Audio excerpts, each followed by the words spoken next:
Welcome, everyone. Welcome to my CAP presentation. My name is Shawn Stolting, and I am from Suriname.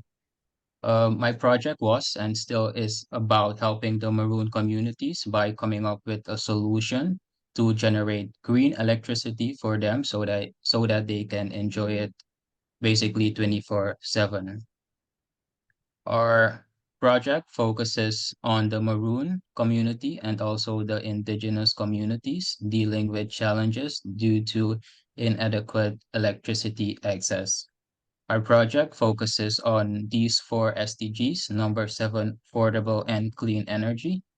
Number nine, industry, innovation and infrastructure. Number 11, sustainable cities and communities. And number 13, climate action.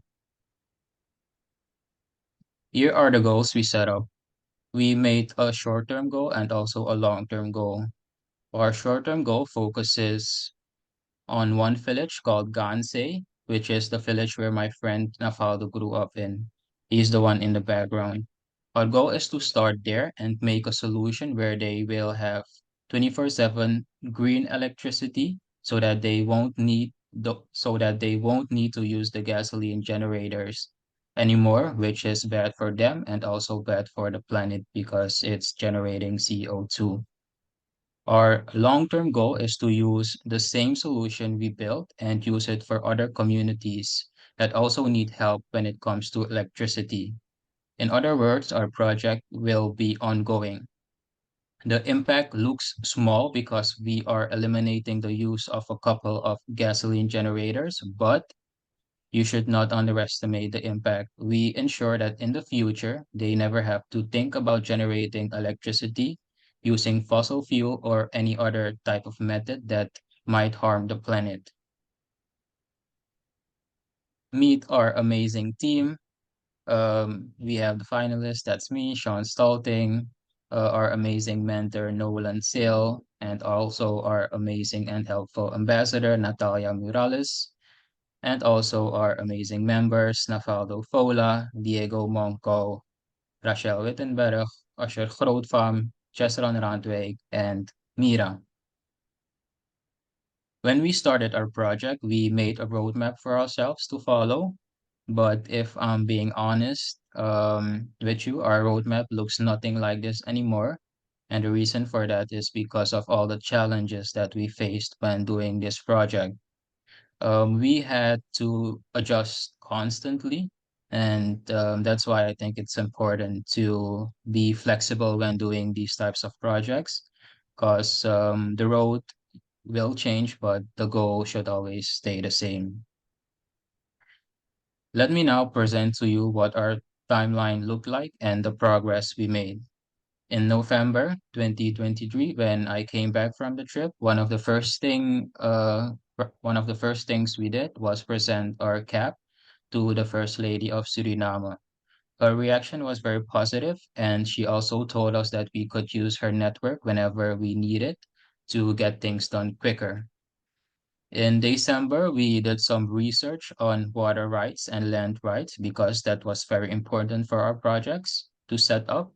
And what we discovered was that the government made some agreements with these types of communities where they have the rights in their own hands, which was very good news for us because the government didn't have to get involved. In January 2024, we did some studies for measuring water flow. So we could measure it when we arrived at the village. And in that same month, we also made preparations to visit the village Ganse. In February, we journeyed to the village, Gansei. It was a super long trip. We had to take the bus first, which was a 3-hour drive, and then the boat to the village, which was a 6-hour trip. Upon arrival, Nafaldo, his grandmother, greeted us and brought us to the oldest Basha of the village. Basha is like a captain. We talked to the Basha about the project, and his reaction was very positive, and he also gave us his approval. But his approval alone was not enough to set up the project. He told us that we needed the whole village approval and suggested that we organize a krutu, which is basically a gathering where the villagers hold whenever they need to discuss something about the village. We arrived Monday and the Krutu was planned for Wednesday. On Wednesday, almost everyone showed up, really, which was already a success for us. The Basha did an introduction, and after that, we took over and presented the project to them. This was not the easiest because they have their own language called Samaka. And after the presentation, all the men stood up and went away to discuss the project. That's basically how they make decisions when it comes to these type of villages. When they came back, they gave us the good news and told us that we have the whole village approval and that we can start setting up or at least start looking for an ideal solution, or not a solution, but a ideal location. The same day, we went through the whole village to look for an ideal solution to set up, which we never found, because because the water had never been so low before.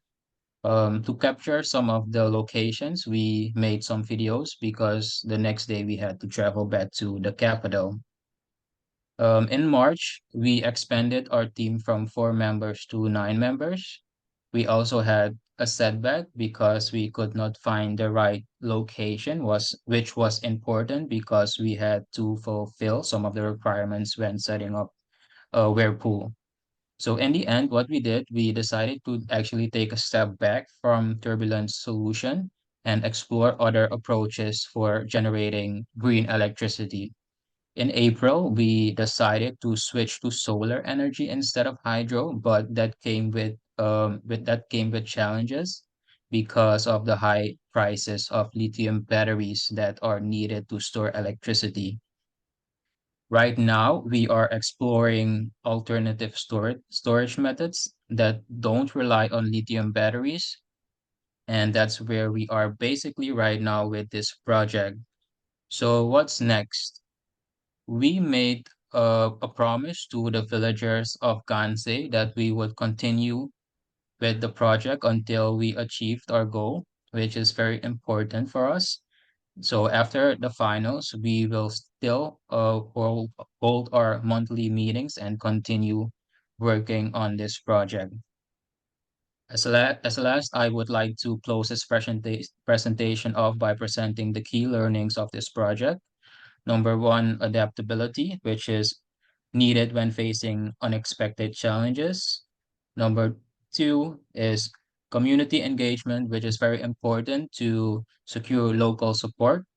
Number three, throughout research is important to minimize risks and inform decision making. And number four, resourcefulness, creativity is overcoming obstacles is invaluable. And number five, long-term planning, which is very important.